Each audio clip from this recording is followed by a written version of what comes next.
Questions on GMAT sentence correction have sometimes asked students to choose between in and into, or between recent and recently, sometimes even between number of and amount of, or them and themselves.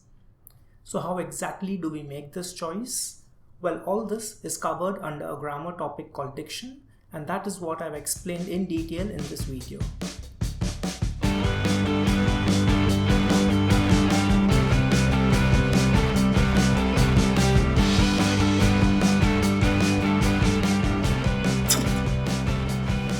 Hi, my name is Murtaza Gadiwala. I'm the founder of Sharp Minds. We are a Mumbai-based GMAT coaching institute and we coach exclusively for GMAT.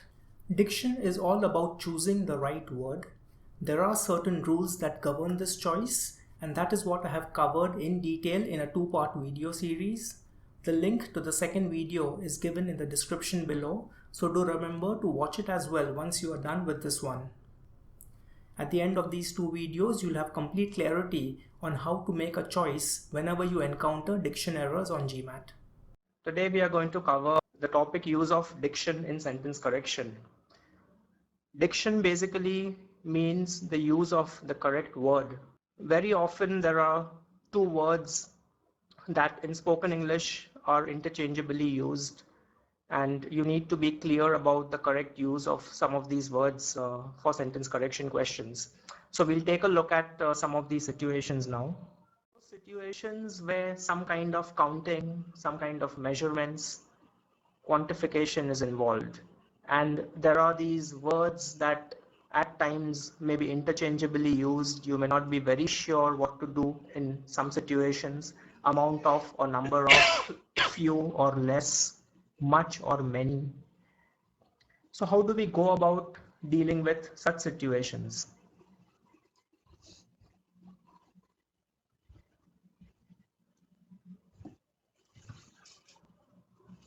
So basically the choice of these words primarily boils down to whether we are talking of what we call a countable noun or an uncountable noun. Countable nouns mean something that can be counted, something that you can put a number before. For example, if I say students, and if I ask you, are students countable? The answer is yes, they are, because I can always say 5 students, 10 students, 25 students, and so on. Is chair countable? Answer is yes, we can say 10 chairs, 20 chairs, 50 chairs, and so on. But if you refer to something that cannot be counted, for example, is milk countable? You can't say 10 milk, 20 milk. It does not make any sense. So in such cases, the nouns will go under the category of uncountable. Whereas if you can put a number before it, it will come under the category of countable. So basically the quick check that you can perform is ask yourself whether this noun also has a plural version. And if it has a plural version, then ask the question, can we append a number before the plural version? Only when the answer is yes to both these questions, then you conclude it's a countable noun. Otherwise, you conclude it's an uncountable noun.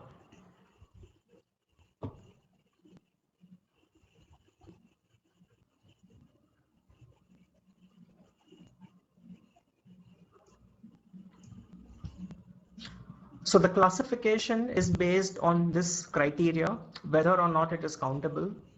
Number of we always use for countables, and amount of is what we use if it's not countable. Few is what we use when we can count. Less is what we use when we cannot count. The dictionary meaning of the word many is a large number of. So clearly this number of out here overlaps with this, so both have to come in the same category. The dictionary meaning of much is a large amount, so because of that, again both these have to come in the same category.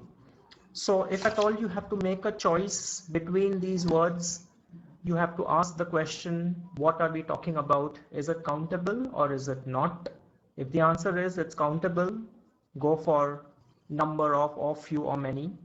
On the other hand, if it's not, go for the other words.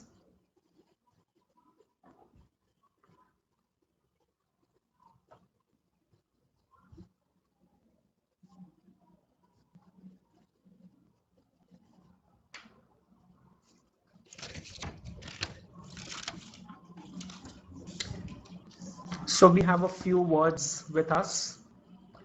Let's go one by one. The first word is apple. I'll send you the poll for this. You have to tell me whether it's countable or not countable.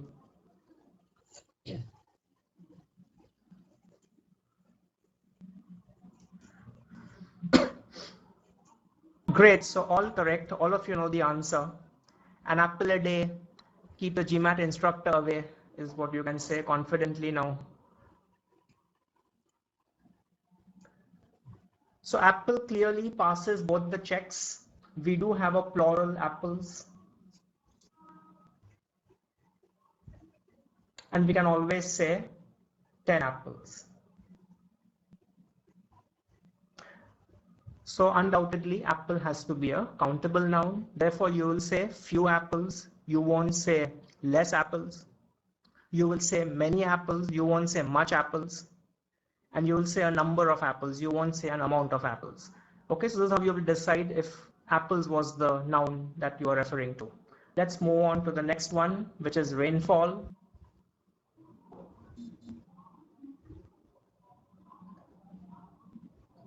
Okay, congratulations. Again, all correct. So rainfall does not have a plural. Rainfalls, any such word you ever used? There are many rainfalls today. You never say such a thing. So it does not even have a plural, and therefore it fails the very first check, and hence we can conclude that rainfall is non-countable or uncountable. The next noun is sleep.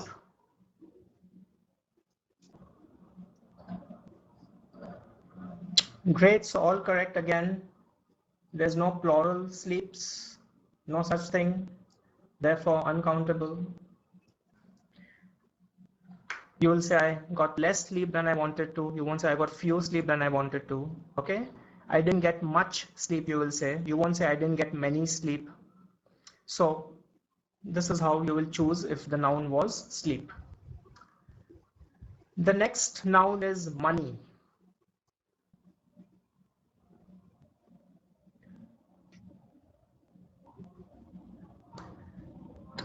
So most of you have answered this correctly. Now let's apply the checks. Does money have a plural? Monies.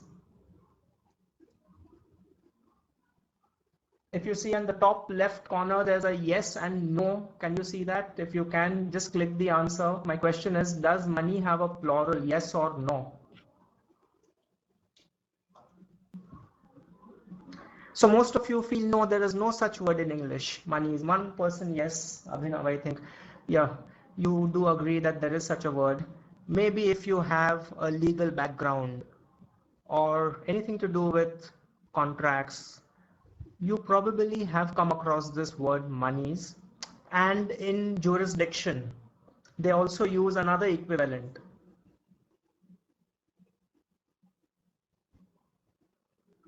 Monies. So you have court judgments that say the monies must be distributed. Okay, so money does have a plural in English, which is monies, M-O-N-E-Y-S or M-O-N-I-E-S. Both the spellings are accepted. So it does pass the check of plural.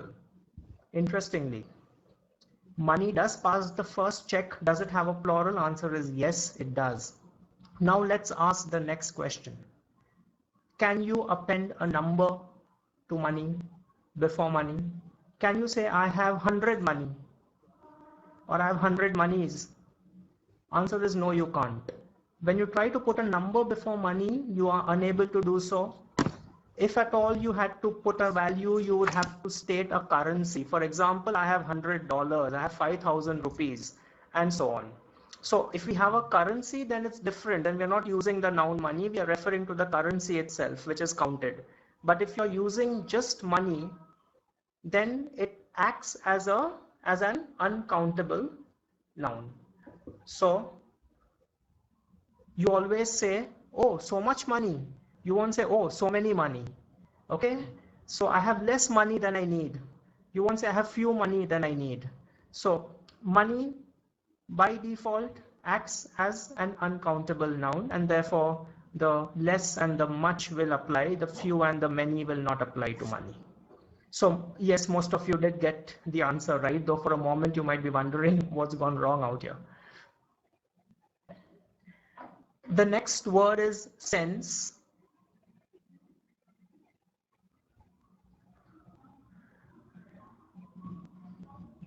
And the poll out here has three options. One is it is countable, second it is non-countable, and third it can act as both. A, B, and C. A countable, B non-countable, C it can act as both. Those of you who are not able to view the poll can type in the chat box. Okay, so most of you feel it C, that the noun sense can be used both ways. Some of you feel B, which is that it's always uncountable. Now, sense, the correct answer is can be used both ways. When we say senses, the plural form, one application is the 5 senses that we have as humans: sight, sound, and so on. So, and we can count those senses also. So it is very much in that capacity acting as a countable noun. So if that's what you're trying to convey on the sentence, that we are actually talking of the senses which can be counted, in such cases, sense can act as a countable noun. On the other hand, if you treat sense as saying understanding or judgment or something of that sort, it does not make sense to me.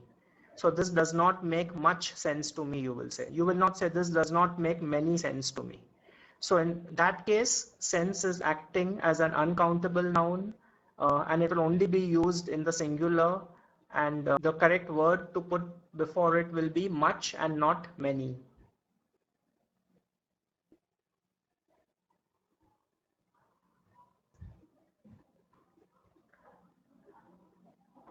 And the next word we are looking at, so let me just write this down.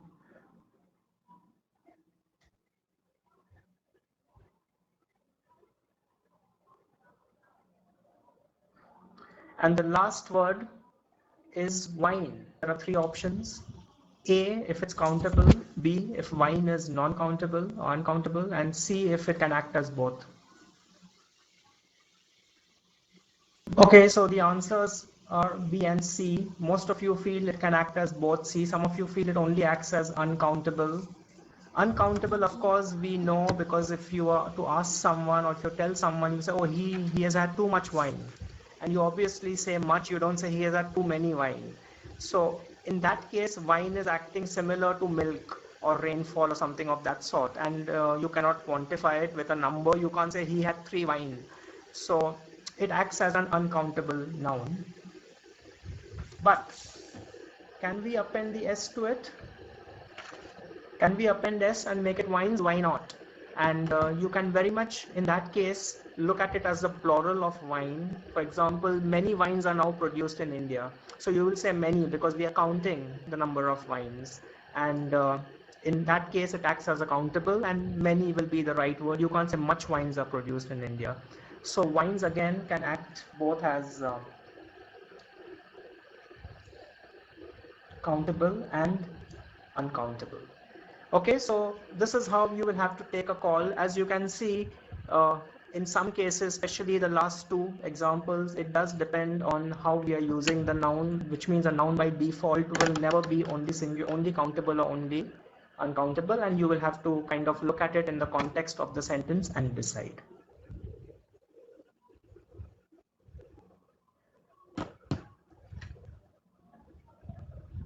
So here is a GMAT question. Take a look at it.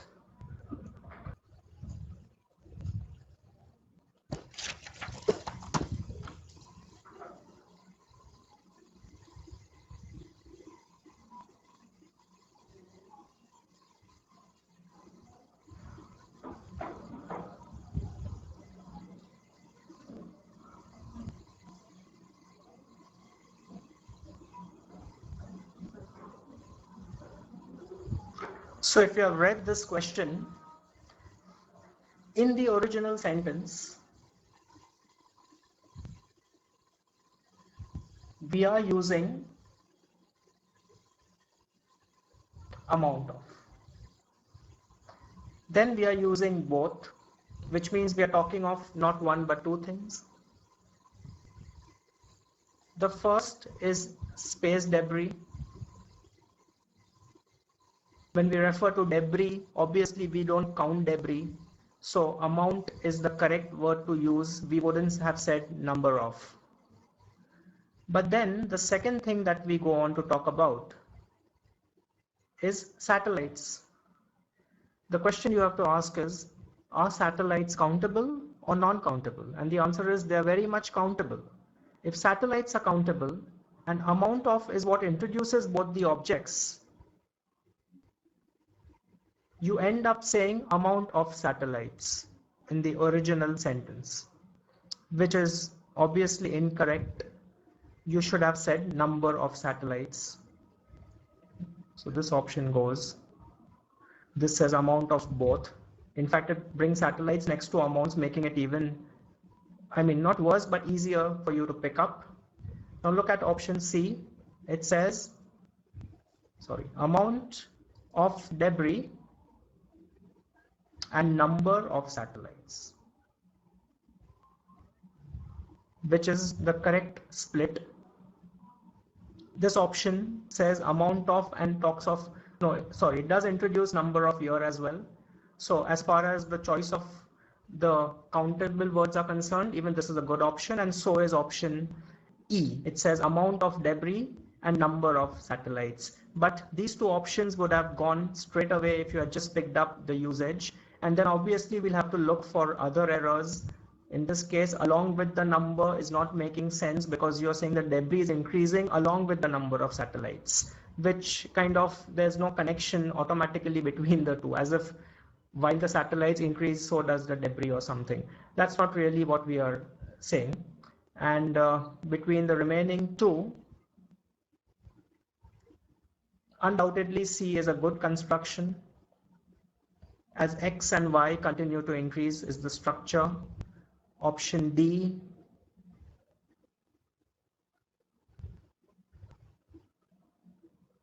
is basically putting increasing at the start. So we are saying the increasing amount of something and the number of, which is in a way leading to some confusion whether the increasing amount of dash and dash. So it still leads to some confusion whether this whole bracket can be introduced with amount of, because of the way the first part begins. So that is how you would have worked on it. But anyways, the point was that amount versus number split was there across the options, and this is one of the things you could have spotted on a question like this.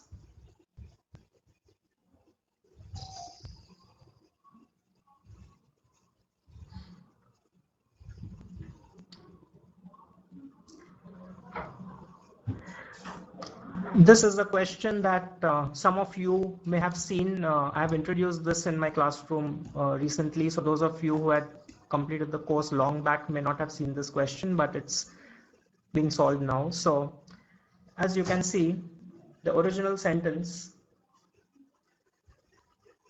starts with less than 400 rhinos. Rhinos obviously are countable, and therefore less than 400 rhinos is incorrect.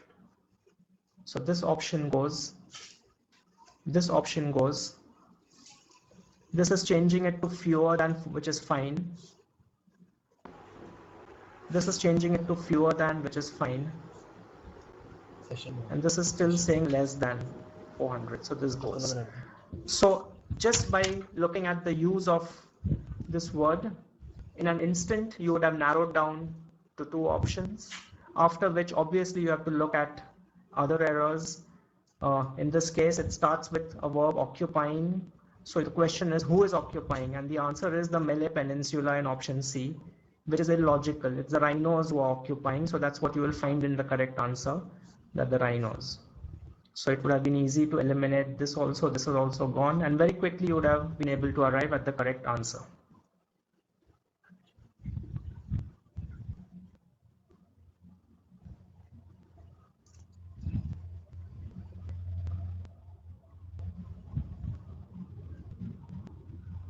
Next is amount of versus amounts of. What do you think about these two sentences? Three options. Huge amounts of in the plural is correct, you mark A. A huge amount of, you mark B. And if both are okay, you mark C.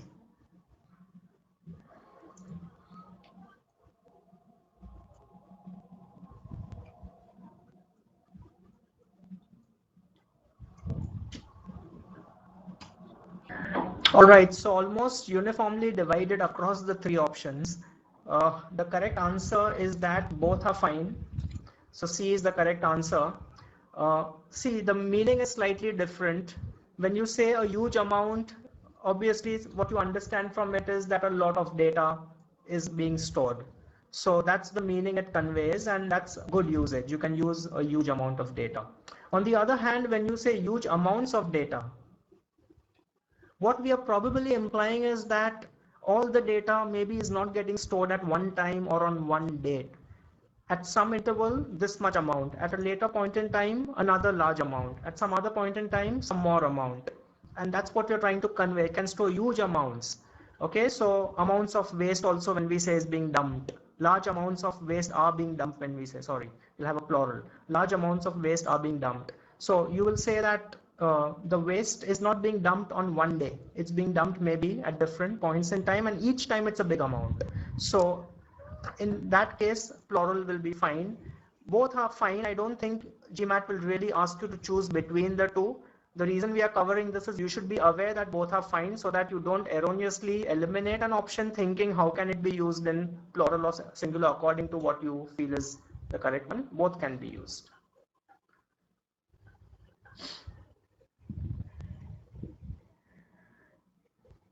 And lastly, we look at the exceptions to the use of this rule, which is countable versus uncountable. If you are dealing with time, distance, weight, money, in terms of actual values, okay, not just the noun time or the noun distance, but an actual time, 5 hours, 20 kilometers, 10,000 kilograms, $50. So that's what we are talking about. If you're actually quantifying, in spite of the fact that you are quantifying, you will not be able to use the countable few in this case. You will have to switch over to less. So this is an exception that you need to remember, that whenever we are referring to these four things, time, distance, weight, money, even when you are quantifying, you will not go for few, you will have to go for less.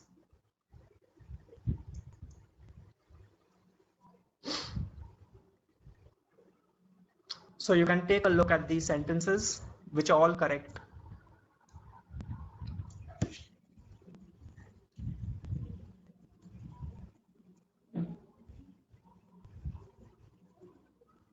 Okay, so in all these cases, you use less than 20 minutes away, less than so much distance, 5 miles to go, and so on. Even when you use numbers by themselves, then you have to use less, you will not use few. For example, you will say he scored less than 750 on GMAT. You will not say he scored fewer than 750. That is wrong, because we are just referring to a numeric value 750, nothing after that. So in such cases, you will have to once again switch over to less, you cannot use few.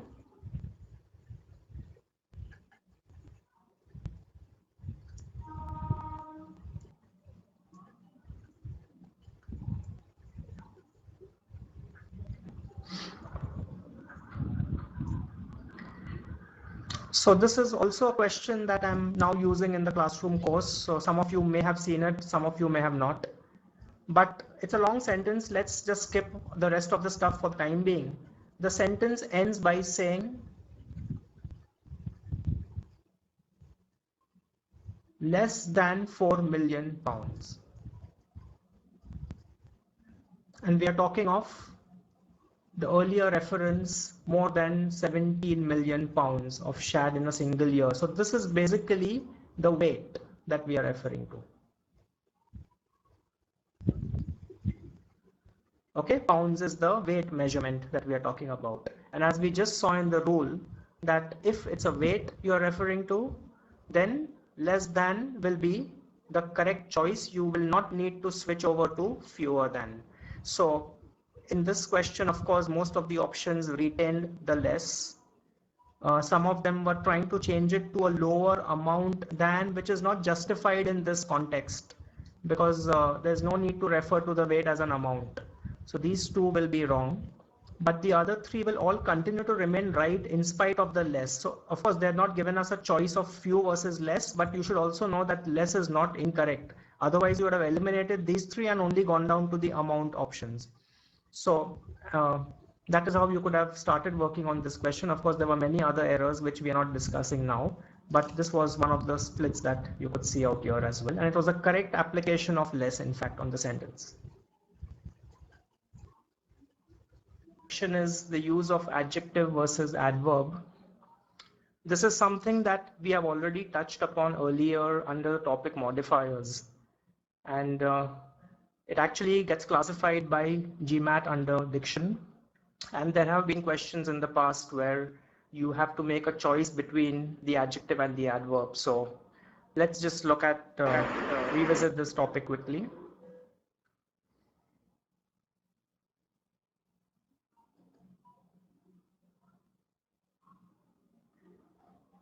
So you might see GMAT questions where the options will differentiate themselves with the use of the adjective in some of them and the adverb form of the same word in some other options. And very often there will be a 3 versus 2 split on this. So exceptional versus exceptionally, recent, recently, and so on. Another GMAT question is where there was a 3 versus 2 split on supposed versus supposedly. So the noun out here is just predecessors. This is the noun. Mediterranean is another noun which acts as an adjective. In other words, it's telling us what kind of predecessors, and the answer is Mediterranean predecessors. So that's common to all the options. Now, supposed is the adjective form. Supposedly is the adverb form. We have to decide between these two. If we go for supposed, it can only modify predecessors, because an adjective can only modify a noun. If we go for supposedly, it can only question the Mediterranean nature. So the question we have to ask ourselves is, what exactly are we questioning? Are we questioning the fact that they were predecessors, or are we questioning the fact that they were Mediterranean? Now the clue on this sentence was here, older, which means the entire sentence was actually comparing whether one set of people had kind of lived prior to another set of people. So as per the logic of the sentence, there were these category of people called Mediterranean predecessors, and they were supposed to have existed earlier, but then you now find that these guys are much older. So the questioning is on the word predecessors. In other words, they were supposed to be predecessors, but apparently they are not. And therefore, this was the correct choice when this question was given on GMAT. Supposedly Mediterranean, on the other hand, would have been a good choice if we were debating whether they were Mediterranean or from some other region. And if that was the focus of the question, in other words, instead of the age part or the timing part, if it was on the location, then probably supposedly would have been a better choice in such a situation. The next thing we look at is the pronoun case. Pronoun case also has been covered in your class material earlier. Basically, you have pronouns in the subject form or the object form or the possessive form. So at times, you might incorrectly use the form of the pronoun. In other words, instead of using it in object form, you might use it in subject form or vice versa. So instead of I, there might be a me on the sentence, or vice versa. Instead of we, you might say us. Instead of they, you might say them. Instead of who, you might say whom. Instead of he, you might say him, and so on. So this is basically an issue with the use of the correct case. Now, more often than not, we get this right. And because in spoken English, we tend to use the case correctly. So it isn't really something that you should really be thinking too much about. It comes to us naturally. And I don't think most of you should be facing any problem choosing the correct case.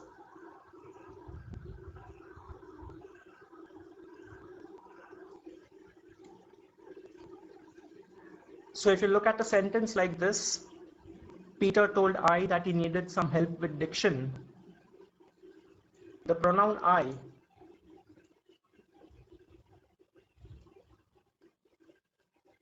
if we look at it carefully, Peter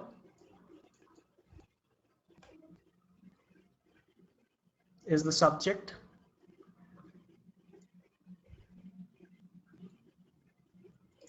told is the verb, therefore I is the object of the verb. So in the object form, we are using I, which is wrong, and the correct word should have been me. So on a sentence like this, it should have been Peter told me, not Peter told I. So this kind of a situation, if you encounter, you will have to take a correct call on the pronoun case. Another area of concern would be the use of the reflexive pronoun.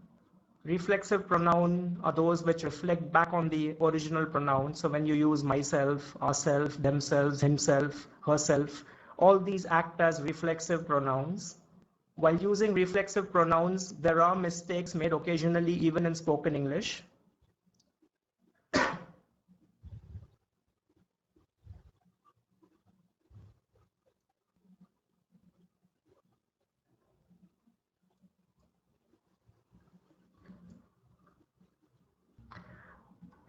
So I often have these Vodafone and Airtel salespersons just walking into my office, and they barge into the office and introduce themselves by saying, "Hi, myself Peter," or "myself so-and-so."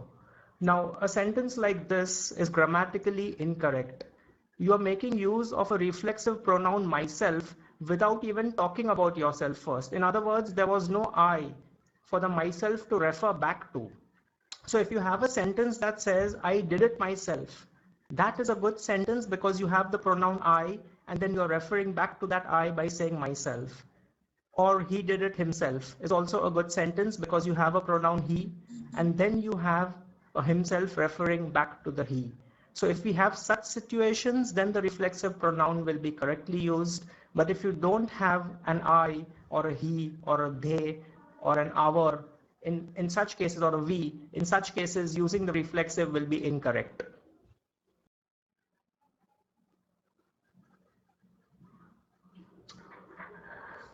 Now here is a GMAT question where some options use the reflexive pronoun. You can take a look at the sentence first.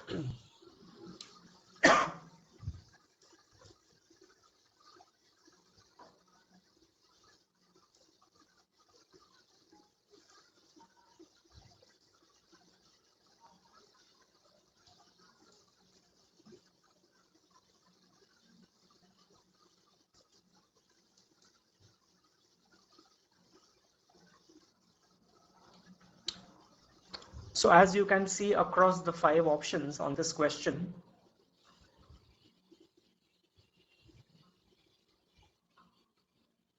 we had a them, themselves, themselves, them, and themselves. And if you look at the entire sentence, we are saying that they're offering a wider range of benefits, letting employees pick those most important to them versus important to themselves. Now, if you are not introducing the pronoun they, then themselves in this context does not make any sense. We are not trying to say they did it themselves. And saying that important to themselves is not really making any sense out here. So if you look at the 5 options, we can clearly see a 3 versus 2 split on the reflexive pronoun, and 3 options can get easily eliminated, and then you are just left with the other 2. And of course, then it is a very easy call for the remaining 2, because out here you have offering. So parallel to that, if you say and let in this option, which is the one that remains, these are out.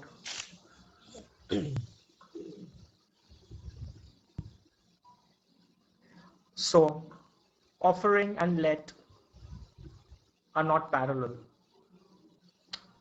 whereas offering comma letting was fine. In fact, there was no and out here, so there was no need for parallelism. It was just telling you how. So the objective is to give them a wider range of benefits. How? By letting them. So there's a by which you can insert, which is effectively what the sentence was using, and therefore the original sentence itself was a good sentence. Okay, let's move on to the next part, which is prepositions. And here again there are a few prepositions that kind of get interchangeably used at times. So if you look at this particular situation, there are 2 sentences we have here. He walked freely in the house, and there's another one, he walked freely into the house. I'll just send you a poll question so you can answer that.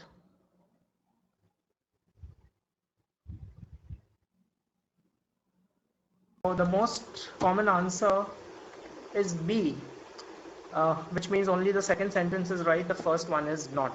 Now this is not true. Both of them are good sentences. In this case, in and into are playing 2 different roles.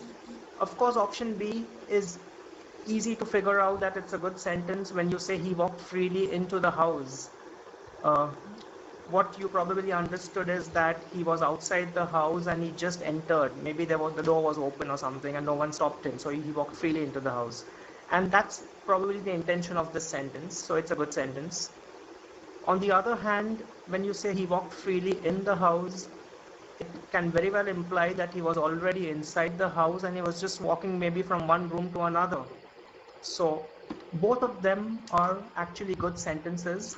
What you have to understand is that whenever you make use of into, it will always imply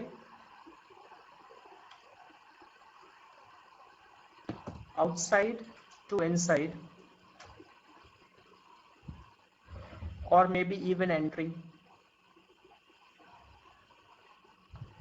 So whenever you have a situation where there is this kind of an entry from outside to inside, only in such cases can you use into, otherwise stick to in. So if at all you are faced with a choice on a GMAT question where you have to choose between in and into, the question you will ask yourself is there movement in any way? Is someone coming from outside to inside? Like the knife entered into the cake. Okay, so it was outside the cake, now you're cutting the cake. So such kind of situations will justify the use of into. Otherwise, you'll have to stick to in itself. So this is from a real GMAT question where, among other things, the options were also split 3 versus 2 on in versus into. Some options said the economy will continue to expand in the coming months. Some options they had given said will continue to expand into the coming months. And we have to ask the question,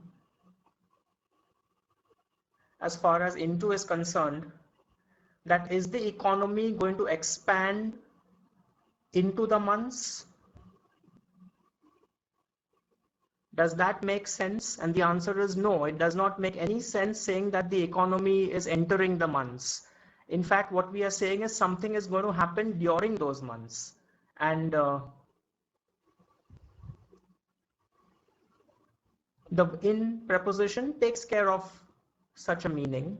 So in this question, all the options with into could have been easily eliminated, and you could have narrowed down to the options that use an in only.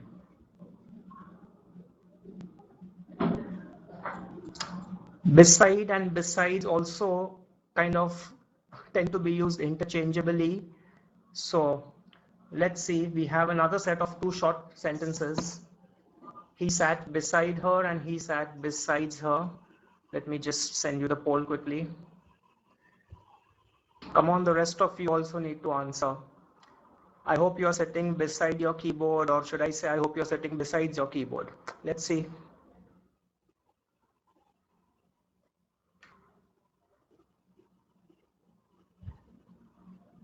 So it's close to 50-50 as of now, although the majority is in favor of B. It's almost equal in a way. So it's almost 50-50. That's the kind of result we have got. So clearly these words are creating confusion. Even after so many months of preparation, you're not sure. Anyways, you're not supposed to be. These are small things which just might matter sometimes, so we are touching upon them. Now, beside word means next to, and besides means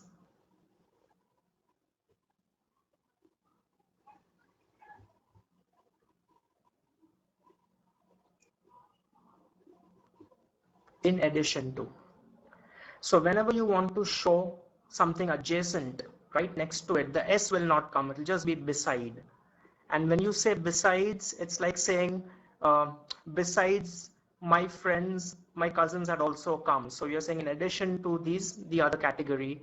And there have been questions on GMAT where they haven't really tested you on beside versus besides, but they have given you a split of options of besides versus except. And that changes the meaning quite a bit, because when you say except, you are trying to show this was the only exception and other things were kind of the norm. And when you say besides, it means this is one more. So in such cases, you have to look at the meaning of besides, where it plays the role of an additional event or a situation that is given to you.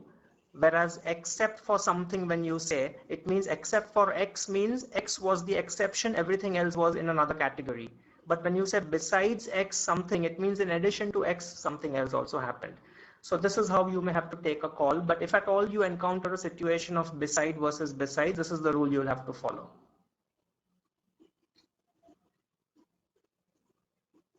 Okay guys, so that's all that we had for today. So I hope you found this video informative. If you have any questions or suggestions, please feel free to post them in the comments below. And if you're new to this channel, consider subscribing. That way you'll be notified every time we upload new videos.